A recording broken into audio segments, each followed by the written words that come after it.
The world held its breath as the night sky over Tehran and Natanz erupted in a terrifying display of fire and steel. This was not a drill, not a regional skirmish, but the dawn of a new and frightening era in Middle Eastern conflict. In a meticulously planned and audacious move, the Israeli Defense Forces unleashed Operation Rising Lion, a massive preemptive strike aimed at crippling Iran's nuclear ambitions and decapitating its military leadership. Sophisticated missiles streaked through the darkness, their targets precisely chosen: hardened nuclear facilities deep beneath the earth and the command and control centers of the Islamic Revolutionary Guard Corps.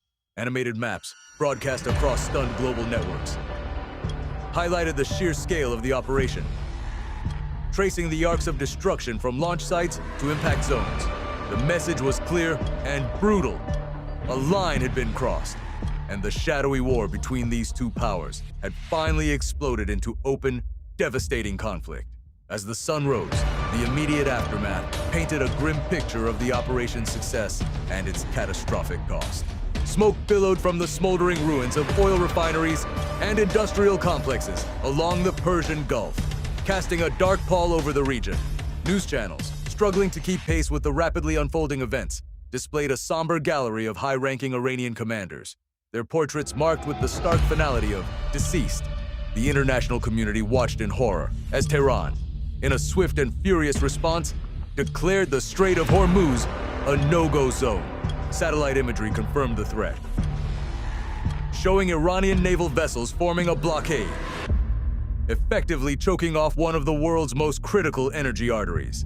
The initial Israeli strike had achieved its tactical goals, but in doing so, it had ignited a firestorm with unpredictable and terrifying consequences, pushing the entire region to the brink of an all-out war. The shockwaves of Operation Rising Lion instantly rippled across the globe, triggering a cascade of economic and political crises. On trading floors from New York to Tokyo, stock market tickers turned blood red, plummeting as investors panicked. The price of a barrel of oil skyrocketed to unprecedented levels, threatening to plunge the global economy into a deep recession. In the corridors of power, an atmosphere of frantic urgency took hold. Split-screen broadcasts showed emergency sessions at the UN Security Council and tense, late-night meetings in the White House Situation Room.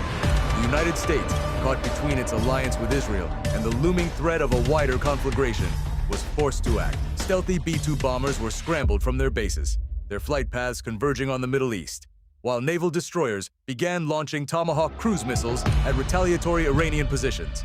The world was now a chessboard, and the pieces were moving toward a checkmate from which there might be no escape. In the end, the grand strategies and geopolitical calculations faded into the background, replaced by the stark human reality of war. The lasting images were not of missiles or war rooms, but of displaced families fleeing their homes, their faces etched with fear and loss.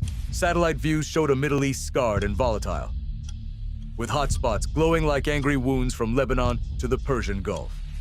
The conflict, born from decades of mistrust and clandestine warfare, had now created a humanitarian catastrophe and a geopolitical nightmare, as world powers scrambled to reconvene fractured nuclear negotiations amidst the chaos. A single terrifying question hangs over the smoldering landscape: what comes next? For the millions caught in the crossfire, the future is a terrifying void, an uncertain horizon shrouded in the smoke of a war that has only just begun.